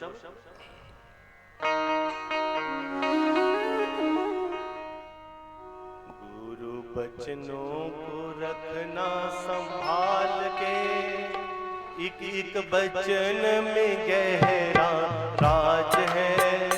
जिसने जानी है महिमा गुरु की, उसका डूबा कभी ना जहाज है। उसको रखना संभाल के, एक एक वचन में गहरा राज है। जिसने जानी है महिमा गुरु की, उसका डूबा कभी ना जहाज है। गुरु बचनों को रखना संभाल के, एक एक वचन में गहरा राज है। जिसने जानी है महिमा गुरु की, उसका डूबा कभी ना जहाज है। अगर सच्चे अर्थों में गुरु के शब्द पर विश्वास किया जाए तो सब कुछ हो सकता है। इस दुनिया में कोई दुख तकलीफ ऐसी नहीं है जो दूर नहीं हो सकती। राजा परीक्षित की जब मुक्ति हुई, वो जीवात्मा जब भगवान में विलीन हुई तो पूरी दुनिया देखती रह गई और सबको पता चला कि कथा के श्रवण का लाभ क्या है, गुरु चरणों का लाभ क्या है। भगतजनों, एक गुरुमुख है, एक मनमुख है। मनमुख वो है जो आवारा होकर अपने मन के अधीन चलता है। मन किया तो यहां चले गए, मन किया तो वहां चले गए, मन किया तो मांस खा लिया, मन किया तो शराब पी लिया, मन किया तो ऐसा कर दिया। जो अपने मन के अधीन चले वो मनमुख, जो गुरु के शब्द के अधीन चले वो गुरुमुख। मनमुख उस आवारा पशु की भांति है जो जगह जगह भटकता रहता है, डंडे खाता रहता है। और गुरुमुख उस मालिक की खूंटी के साथ बंधे हुए एक श्रेष्ठ जीव पशु की भांति है, जो अपने मालिक की खूंटी से ऐसा बंधा होता है कि कहीं भी यहां वहां भागता नहीं। जिनके घर में कोई गाय भैंस होती है, जिन्होंने अपने घर में किसी जीव को पाल कर रखा होता है, क्या वो जीव रोटी मांगता है? क्या वो जीव पानी मांगता है? क्या वो कहता है कि अब मुझे सो जाना, मुझे बिस्तर लगा दो? नहीं। सर्दी हो तो आप उसे गर्म बिस्तर लगा देते हो, गर्मी हो तो आप उसे हवा लगा देते हो। भूख लगती है तो आप उसे खाना देते हो, और तो और किसी पशु की डिलीवरी होती है तो आप स्वयं ही बिना मांगे उसे घी पिलाते हो, अच्छे अच्छे खाना देते हो। अर्थ ये है कि उस मालिक की खूंटी के साथ बंधे हुए उस जीव की भांति जब हम अपने मालिक की खूंटी के साथ सतगुरु के नाम शब्द रूपी खूंटी के साथ बंध जाते हैं तो कभी भी हमें जीवन में धक्का नहीं लगता है। पर ये सब कुछ किसको पता है? जो समझ पाए। तो इन्हीं शब्दों के साथ कथा को विश्राम, क्योंकि आप जानते हैं आज शनिवार है। शनिवार को 6 बजे से आध्यात्मिक दरबार भी आज सिद्धयोगी धाम में लगेगा। पूरी रात्रि का कार्यक्रम रहता है। प्रातः काल में जैसे ही फ्री होंगे वहां से उठकर धर्मपुर के लिए प्रस्थान होगा, और कल ही वहां धर्मपुर में कथा चलेगी। धर्मपुर की कथा भी पूरा लाइव प्रसारण रहेगा। आप रोज ठीक 12:30 से 4:30 बजे तक आप इस कथा का लाइव प्रसारण देख पाएंगे। धर्मपुर की कथा भी लाइव है, झंडूता की कथा भी लाइव है, सारी कथाएं आगे की लाइव आप देख पाएंगे। तो आप सिद्धयोगी धाम चैनल को जरूर सब्सक्राइब करें, फेसबुक पेज को लाइक करें, शेयर करें, फॉलो करें और रोज अपना प्यार अर्पण करें। तो इन्हीं शब्दों के साथ मेरी सभी माताओं, कुछ माताएं तो यहाँ ऐसी बैठी हैं जिनका मुझे इतना प्यार प्राप्त हुआ कि वो रोज बड़े प्रेम से कथा सुनती रही, और जो आज ही कथा में आए हैं उन्होंने भी कथा का पूर्ण लाभ पा लिया, क्योंकि कथा में कहा है जो 6 दिन भी ना आ पाए, 7वें दिन अगर कहीं आधे घंटे के लिए भी आप कथा में बैठे हैं तो आप कथा का पूर्ण लाभ प्राप्त कर जाते हो, ऐसा भागवत में कहा।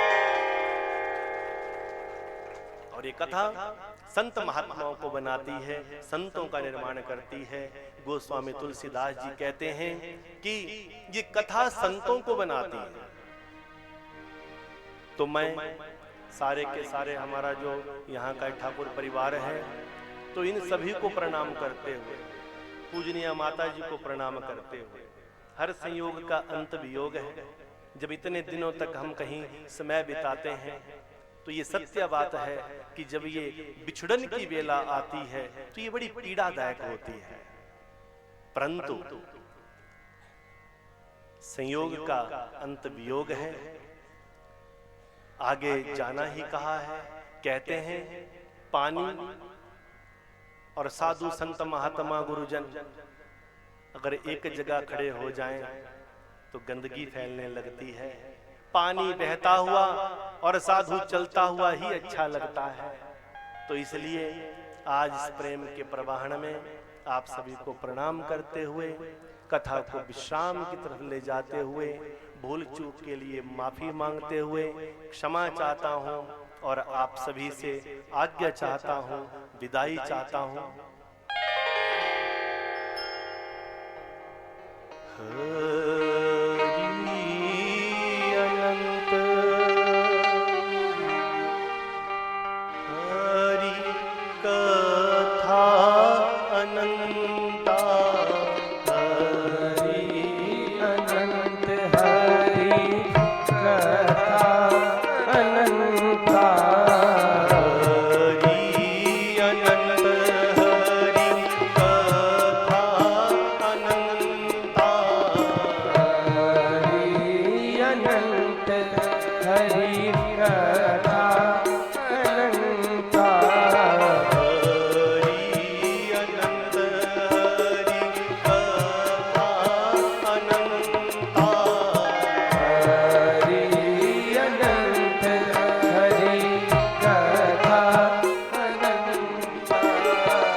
सबको कहत राम राम,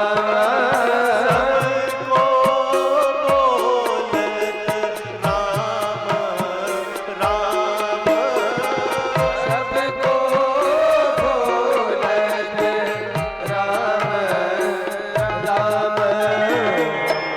तो जावत अपने गाँव, तो जावत अपने गाँव, हम तो जावत अपने गाँव, तो जावत अपने गाँव। भूल चूक की माफी देना, भूल चूक की माफी देना। सिद्ध योगी धाम में आते रहना, सिद्ध योगी धाम में आते रहना। जुग जुग जीवे ये फूलवाड़ी, जुग जुग जीवे ये फूलगारी, जुग जुग जीवे ये फूलवाड़ी, जुग जुग जीवे ये फूलगारी। अब तो आ गई जाने की बारी, अब तो आ गए जाने की बारी। अब तो आ गई जाने की बारी, अब तो आ गई जाने की बारी। अब तो आ गई जाने की बारी। अब तो आ गई जाने की बारी।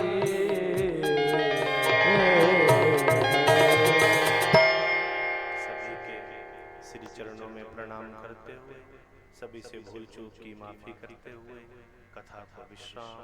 आप सभी के चरणों में प्रणाम। जिंदगी रही तो फिर कभी मिलेंगे, यहाँ ना मिलेंगे तो गंगा के घाट पर मिलेंगे, और गंगा के घाट पर भी ना मिल पाए तो वैकुंठ धाम में जरूर मिलेंगे। सभी वैकुंठ को प्राप्त करेंगे। श्री राधे श्री राधे श्री राधे। आइए भगवान जी की आरती और कथा का विश्राम। श्री राधे।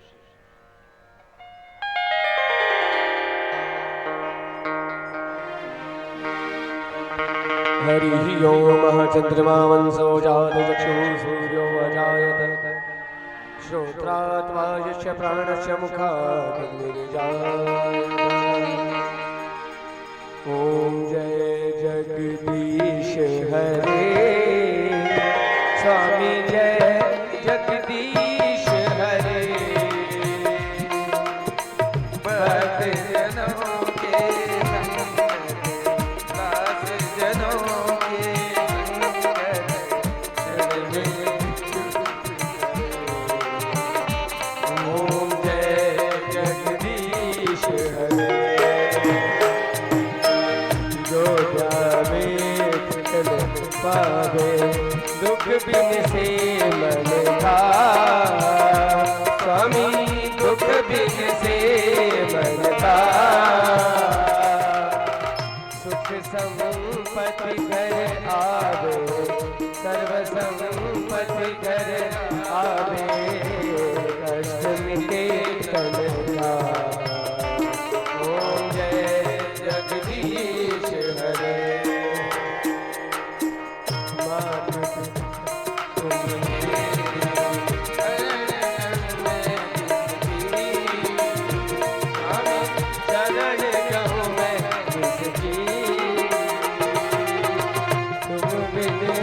और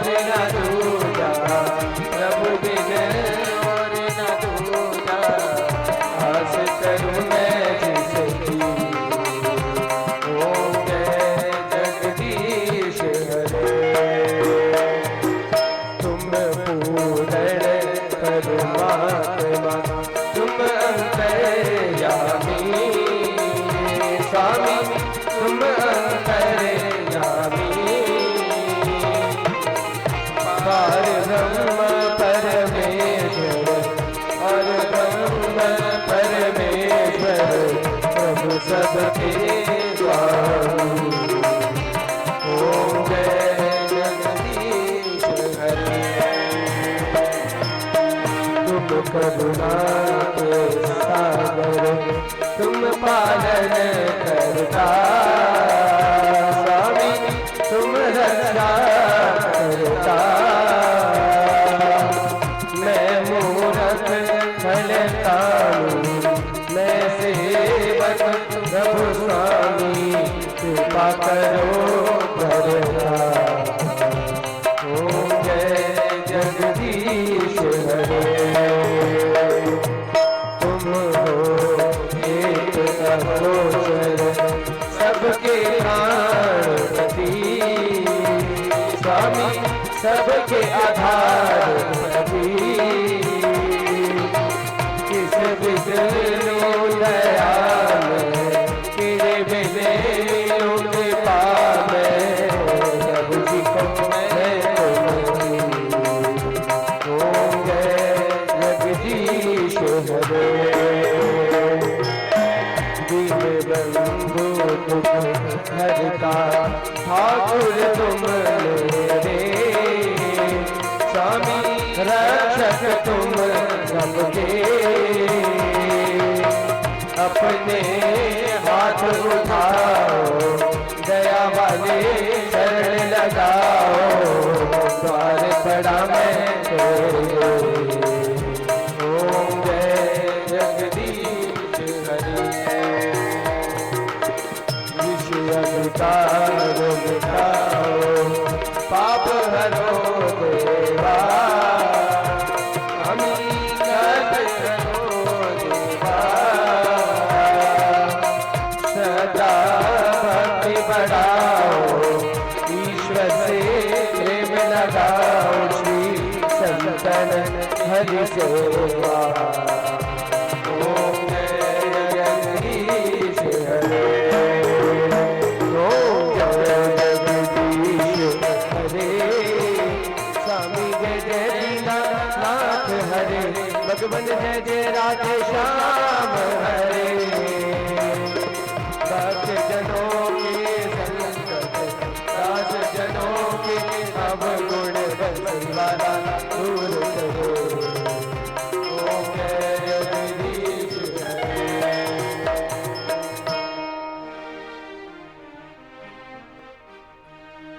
मंत्र पुष्पांजलि हरि ओम जजनेन जजनमय संतदेवा